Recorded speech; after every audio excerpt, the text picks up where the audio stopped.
Welcome to life with Gayatri and Anjani. అందరూ ఎలా ఉన్నారు? మేము ఇవాళ మహారాష్ట్రలోని నాందేడ్ జిల్లాలో ఉన్న మాహూర్ వెళ్తున్నాము. ఈ వీడియోలో మాహూర్లో కొలువై ఉన్న అష్టాదశ శక్తి పీఠాలలో ఒకటైన రేణుకాదేవి ఆలయాన్ని దర్శించుకోవడానికి వెళ్తున్నాము. ఇది మహారాష్ట్ర తెలంగాణ బార్డర్లో ఉంది. మేము నిజామాబాద్ నుంచి బయలుదేరి బాసరా, భైన్సా, బోకర్, హట్గావ్, తమ్సా మీదుగా మాహూర్ వెళ్తున్నాము. మీరిందాక క్లిప్లో చూశారు కదా, అది బాసర దాటిన తర్వాత ఉన్న బిద్రెల్లి టోల్. అది ఇంకా ఓపెన్ అవ్వలేదు. ఇప్పుడే హట్గావ్లోకి వెళ్తున్నాము. ఇది చూసారా, కొండని తవ్వి రోడ్డు వేశారు. చూడటానికి భలే బాగుంది. ఇక మాహూర్ విషయానికి వస్తే ఇక్కడ 3 శిఖరాలు ఉంటాయి. ఒకటి రేణుకామాత శిఖరము, ఒకటి దత్తాత్రేయ స్వామి శిఖరము, ఇంకొకటి అనసూయమాత శిఖరము. అది దాటగానే బిజోరా టోల్ వచ్చింది. ఇంకక్కడి నుంచి ఇంకొంచెం ముందుకు వచ్చాక దానోడ్ దగ్గర రోడ్ డైవర్షన్ ఉంటుంది.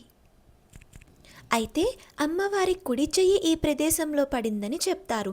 ఇంకొంతమంది ఎడమ చెయ్యి పడిందని చెప్తారు. ఎగ్జాక్ట్గా ఏది అనే దాని విషయంలో కొంత కన్ఫ్యూజన్ అయితే ఉంది.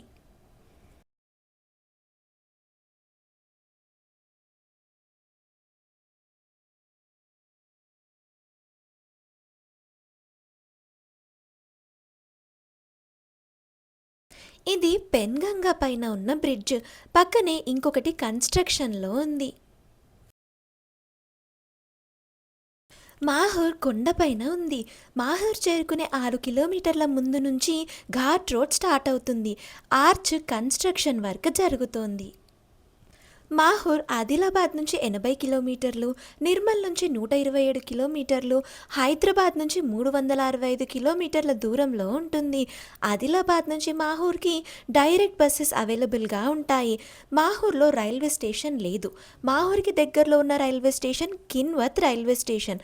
కిన్వత్ నుంచి మాహూర్ 50 కిలోమీటర్లు ఉంటుంది. కిన్వత్ నుంచి మాహూర్కి రెగ్యులర్గా బస్సెస్ లభిస్తాయి.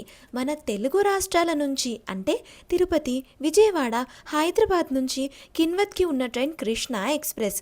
లేకపోతే నాందేడ్కి కూడా ట్రైన్స్ అందుబాటులో ఉన్నాయి.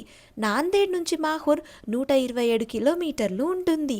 నాందేడ్ నుంచి కూడా మాహూర్కి బస్సెస్ లభిస్తాయి. కాకపోతే వెంటనే బస్సెస్ ఉండవు. కాసేపు వెయిట్ చేయాల్సి ఉంటుంది.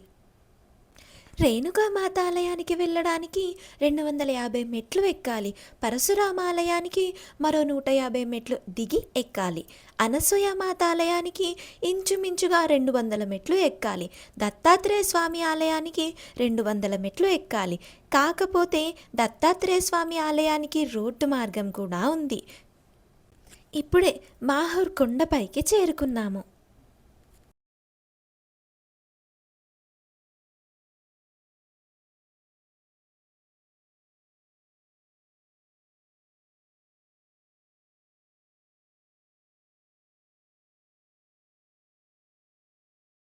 అలా కొంచెం ముందుకు వెళ్ళి వెహికల్ పార్క్ చేసుకొని మెట్లెక్కడం స్టార్ట్ చేశాము. రేణుకామాత ఆలయానికి మెట్లెక్కడం తప్ప వేరే దారి లేదు.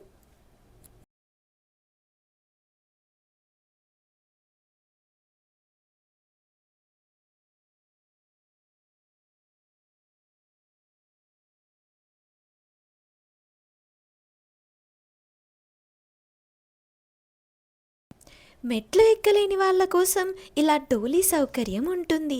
దీనికి సంబంధించిన వివరాలు డిస్క్రిప్షన్ బాక్స్లో ఇస్తాను, చూడండి. మెట్లెక్కడం పూర్తయింది, పైకి చేరుకున్నాము. అయితే పైనుంచి వ్యూ ఇదిగో ఇలా ఉంటుంది.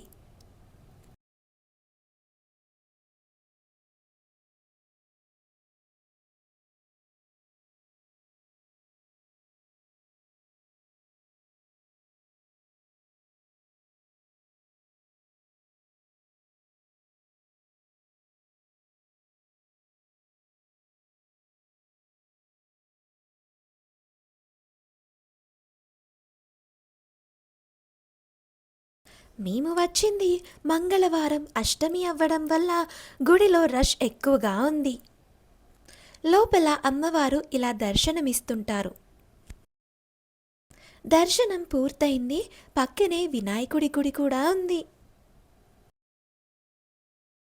ఇది జమదగ్ని మహర్షికి సంబంధించింది. ఇందాక చెప్పాను కదా, అదే పరశురామ ఆలయం. ఇప్పుడు ఇంకొక 150 మెట్లు దిగి ఇక్కడికి వచ్చాము.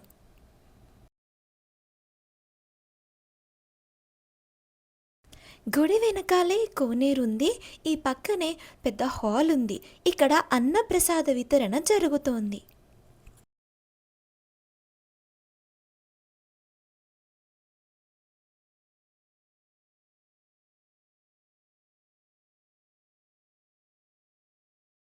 అక్కడి నుంచి పైకొచ్చాము. అమ్మవారి గర్భాలయం ఎదురుగా దీపారాధన చేసుకోవచ్చు.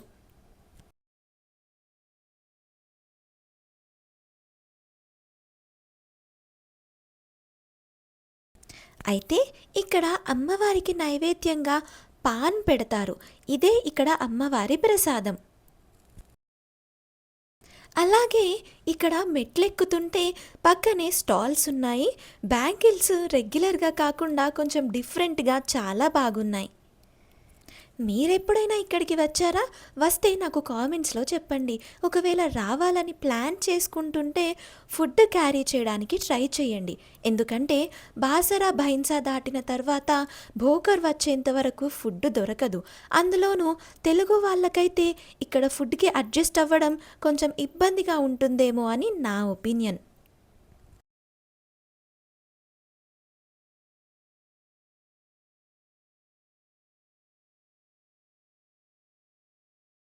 ఇప్పుడు ఇక్కడ నుంచి దత్తాత్రేయ శిఖరానికి వెళ్తున్నాము. రేణుకామాత శిఖరం నుంచి దత్తాత్రేయ శిఖరానికి ఒక 3.5 కిలోమీటర్లు ఉంటుంది. ఇది రోడ్డు మార్గం. పక్కనే మెట్లు కూడా ఉన్నాయి.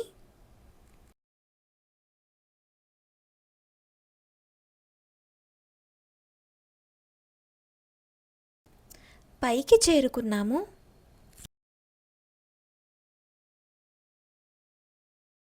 మెట్ల మార్గం నుంచి వస్తే ఇదిగో ఇక్కడికి చేరుకుంటాము.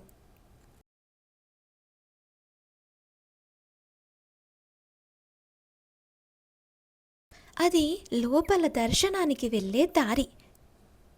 ఇక ఇదంతా కూడా ఆలయ ప్రాంగణం.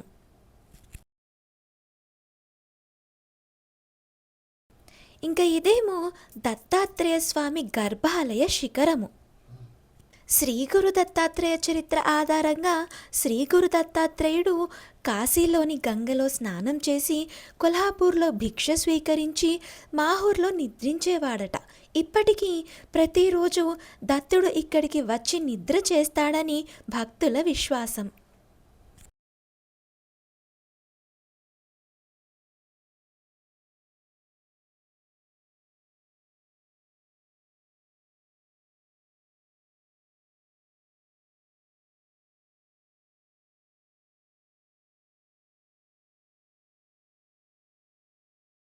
ఇంకొక ముఖ్యమైన విషయం ఏంటంటే ఇక్కడ కొండ ముచ్చులు చాలా ఎక్కువగా ఉన్నాయి.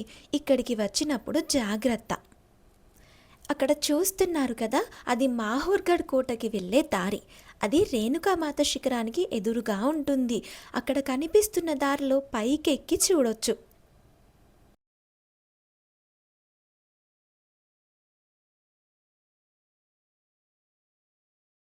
ఇక్కడ పాలకోవ ఎక్కువగా అమ్ముతున్నారు. అదే తీసుకుందామని ఆగాము. మొత్తానికలా రేణుకామాత మరియు దత్తాత్రేయ స్వామి దర్శనం చాలా బాగా జరిగింది. మధ్యాహ్నం 12ంటికి గుడి దగ్గరికి చేరుకుంటే అన్ని శిఖరాలు ఎక్కి దర్శనాలు చేసుకొని తిరిగి బయలుదేరేసరికి సాయంత్రం 4-4:30 అయింది.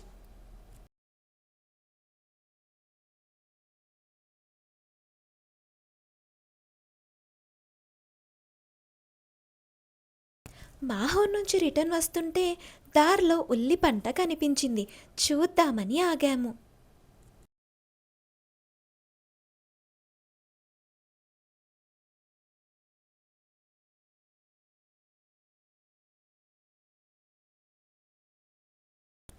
ఈ వీడియోని ఇక్కడితో కంప్లీట్ చేస్తున్నాను.